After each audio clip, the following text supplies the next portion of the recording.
শ্রোতা বন্ধুরা কেমন আছেন? আশা করি ভালো আছেন। আমরা অনেক সময় টেকনিশিয়ানরা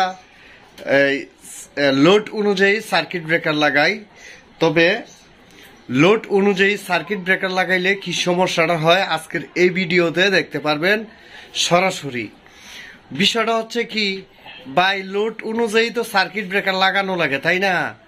তো ভাই শিখছিলাম যেখানে টেকছিলাম এইখানে, টেকছিলাম যেখানে শিখছিলাম এইখানে। মানুষ দিনে দিনে আক্কল হয়, একদিনে কোনোদিন আক্কল হয় না। তো আমারও একটু আক্কলটা হয়েছে। তো আক্কলটা কোন জায়গায় হয়েছে এই জায়গাটার মধ্যে গিয়ে দেখি।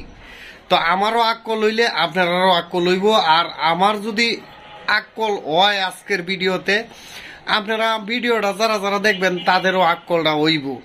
তো মেল ফ্যাক্টরি, বাসাবাড়ি, বিভিন্ন ধরনের কলকারখানার মধ্যে হঠাৎ ওই ইলেকট্রিকের শর্ট সার্কিটের কারণে আগুন লাগিয়ে যায়। কোন কারণে আগুনটা লাগিয়ে যায়? এত হাজার হাজার টেহা দেয়া, লক্ষ লক্ষ টেহা দেয় ইলেকট্রিকের ইঞ্জিনিয়ার আইনিয়া সার্কিট ব্রেকার লাগায়। এরপরে আগুন চালি লাগে কেন লাগিয়া, কোন কারণে লাগে, এই কারণগুলি তুলে ধরনের লাগে আজকের এই ভিডিওটা তুলছি। আয়েন ভাই একটু যাই। 2 গুড়া মোটরের জন্য কত এম্পিয়ার সার্কিট ব্রেকার লাগাইবেন? আপনারা যারা যারা ইঞ্জিনিয়ার, যারা যারা টেকনিশিয়ান, যারা যারা বড় বড় ইলেকট্রিশিয়ান, এরা তো মনে করেন এই 2 গুড়া মোটরের জন্য যে সার্কিট ব্রেকারটা সাজেস্ট করেন বা ইয়া করেন, এখন এইটা যে 6 এম্পিয়ার দিয়ে যদি মোটরটা চলে, তো কেন আমরা 2 হর্সের মোটরের জন্য আমরা কেন এই 6 এম্পিয়ার লাগাই না? তো এইটা দিয়ে আমরা চালাবো, চালানোর পরে দেখবো চলে কিনা। আর এই 2 হর্সের মোটরের মধ্যে 6 এম্পিয়ার এই লাগাইলে কেমন হয় এর প্রতিক্রিয়াটা জানাবো।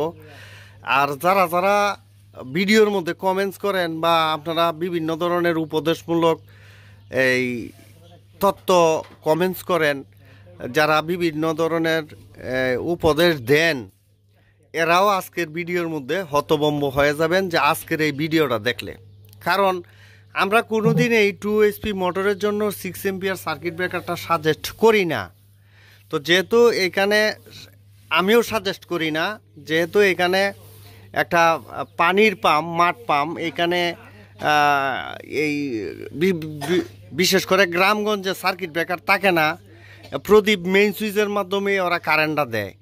তো এইরকম একটা সার্কিট ব্রেকার থাকলে শর্ট সার্কিট থেকে নিরাপদ পাওয়া যায় বিদায় আমরা এই সার্কিট ব্রেকারটা এনে সাজেস্ট করছি, বা একটা আছে বিদায়। তো অরিজিনাল সার্কিট ব্রেকার তো আর আপনার মনে করেন পাইবেন না টেহাতে কিনতেও, এগুলো বিভিন্ন ধরনের মেশিনপত্রের মধ্যে থাকে। তো এখন এই 6 এম্পিয়ার দিয়ে আমরা পানি সেচছি, 6 এম্পিয়ার দিয়ে 2টা পুকুর পানি সেচ করলাম, 3 নম্বর পুকুরটা। তো এটা দিয়ে যদি চলে আমরা কেন বেশিটা লাগাবো? আর এই রকম সার্কিট ব্রেকার মানে আমার ভিডিওটার উপদেশটা হচ্ছে যে আমরা লোড অনুযায়ী সার্কিট ব্রেকার লাগাই। তো লোড ক্যালকুলেশন করে যদি আমরা সার্কিট ব্রেকার লাগাই তাহলে কি সমস্যা হয়, আগুন চালি লাগে কি না, এই জিনিসটা সরাসরি বাস্তবে আমি দেখাম। তো চলেন সার্কিট ব্রেকারটা লাগাই আর এটার আমরা ট্যাপ করে লাই। আমরা তো দেখাইলাম এটা 6 এম্পিয়ার। আমরা এই সার্কিট ব্রেকার থেকে লাইন আমরা নিয়ে গেছি, আমরা এই মুহূর্তে এই যে এইখানে আসছে এই মোটরটা হচ্ছে যে কারেন্টটা নিতেছে এই মুহূর্তে 5.5 এম্পিয়ার, 6.5 এম্পিয়ার, যার কারণে এই 6 এম্পিয়ার সার্কিট ব্রেকারটা এই মুহূর্তে ট্রিপ করতেছে না। তো কিন্তু সার্কিট ব্রেকারের যে লোড ক্ষমতাটা আর মোটরের লোড ক্ষমতাটা প্রায় সেম, যার কারণে যে সার্কিট ব্রেকারের ভিতরে যে কয়েলটা আছে সেই কয়েলটা হিট হচ্ছে। তো এইভাবে যদি আপনার একটা সার্কিট ব্রেকার একটা ফ্যাক্টরিতে, ইন্ডাস্ট্রিজে, একটা হাউস ওয়ারিংয়ে এভাবে লাগানো থাকে একটা বক্সের ভিতরে গাদাগাদি করে, তো এগুলো হিট হইতে হইতে এক সময় এগুলা থেকে আগুন ধরে যায়, ঠিক আছে? তো এই জন্যেই আমরা যখন 6 এম্পিয়ার লোডের জন্য 6 এম্পিয়ার লোডের জন্য আমরা 10 এম্পিয়ার যদি সার্কিট ব্রেকার লাগান তাহলে আর কোনো দিন এই যে সার্কিট ব্রেকারটা এখন দেন একটু লোড হয়েছে, হিট হয়েছে, তাইলে আর হিটটা হবে না। হিট হইতেছে না? হিট হইতেছে, হিট হইতেছে। তো এই হিটটা হতো না, এই হিটটা হইয়া আস্তে আস্তে ফ্যাক্টরিতে, বাড়িতে আগুন ধরে যায়। কারণ এই জিনিসটা বুঝাইতাম এই কারণেই চাইছি যে আপনার লোড অনুযায়ী আপনার সার্কিট ব্রেকার লাগাইলে এটা সম্পূর্ণ ভুল। লোড যদি 6 এম্পিয়ার থাকে সার্কিট ব্রেকারটা লাগানো লাগবে 10 এম্পিয়ার। কারণ এখন আমরা লোডটা আনছি 6 এম্পিয়ারের প্রায় কাছাকাছি, কিন্তু সার্কিট ব্রেকারটা এখন কয়েলটা আমাদের প্রেশার পড়ছে, হিট হচ্ছে। 6-এর অফার যদি হয় তাহলে সার্কিট ব্রেকারটা টিপ করে। আমরা মোটরটা চলতেছে কিনা এই মুহূর্তে আমরা দেখি। আইন জায়গা এনের কাম তো শেষ, দেখেন কত দূরে যাইতেছি আর এই মোটরটা কত দূরে চলতেছে। এই যে দেখেন তারটাও যাইতেছে। এটা কি এ কেয়া হুয়া? এটা তো 2 তলা একটা বাড়ি।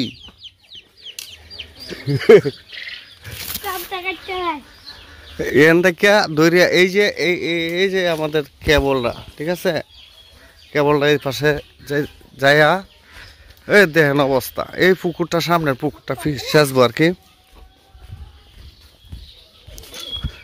এই যে কেবল,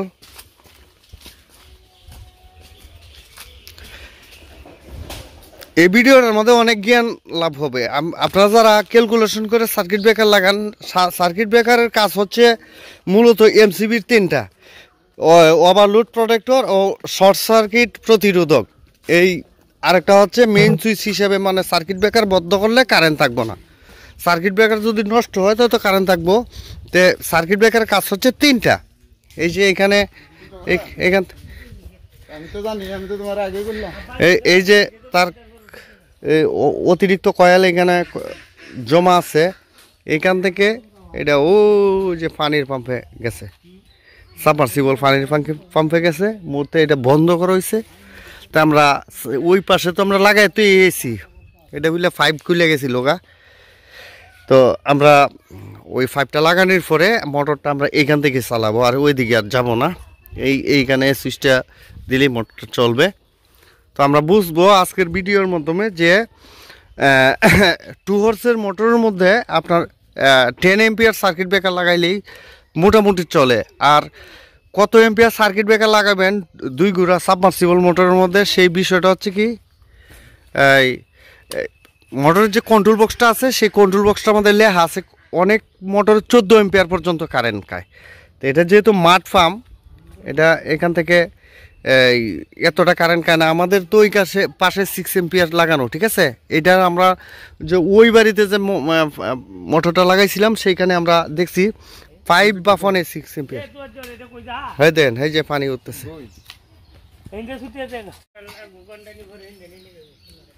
তো এই মুহূর্তে এই যে মোটর চলতেছে, 6 এম্পিয়ারও কারেন্ট খায় না। এই যে এটা,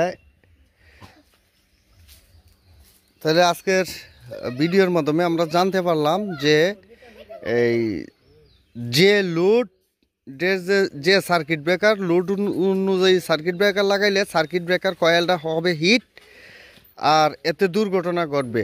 যত এম্পিয়ার আছে তার চাইতে একটু বাড়াইয়া এম্পিয়ার লাগাইতে হবে, যাতে সার্কিট ব্রেকারের কয়েলটা গরম না হয়। আর সার্কিট ব্রেকার যেহেতু একটা ডিবি বোর্ডে গাদাগাদি করে থাকে, তো সেই ক্ষেত্রে একটা সার্কিট ব্রেকার গরম হইলে পরবর্তী সার্কিট ব্রেকারটাও গরম হয়। এই গরম হইতে হইতে এক সময় দিনের পর দিন চলতে চলতে সার্কিট ব্রেকার গায়ে অনেক সময় শর্ট সার্কিটের কারণে আগুন লেগে যায়। তো যারা টেকনিশিয়ান ভাইরা আছেন, যারা ইঞ্জিনিয়ার ভাইরা আছেন, তাদের আমরা কিছু বলবো না। যারা আমরা টেকনিশিয়ান ভাই আছেন তারা যেন, যদি লোড থাকে 5 এম্পিয়ার তাহলে সার্কিট ব্রেকার লাগাবেন 10 এম্পিয়ার, ঠিক আছে। কারণ যখন একটা জিনিস শর্ট সার্কিট হবে তখন এম্পিয়ারটা অটোমেটিক 20, 30, 50, 100, 200 এম্পিয়ার পর্যন্ত হয়ে যায়। তো সেই ক্ষেত্রে আপনার শর্ট সার্কিট হইলে আমরা সার্কিট ব্রেকার পড়বে ইনশাল্লাহ। আর আপনি সাজেস্ট করবো যে সম্পূর্ণ ভালো এম্পিয়ার সার্কিট ব্রেকার লাগাবেন। তো ধন্যবাদ, ভালো থাকবেন, আসসালামু আলাইকুম।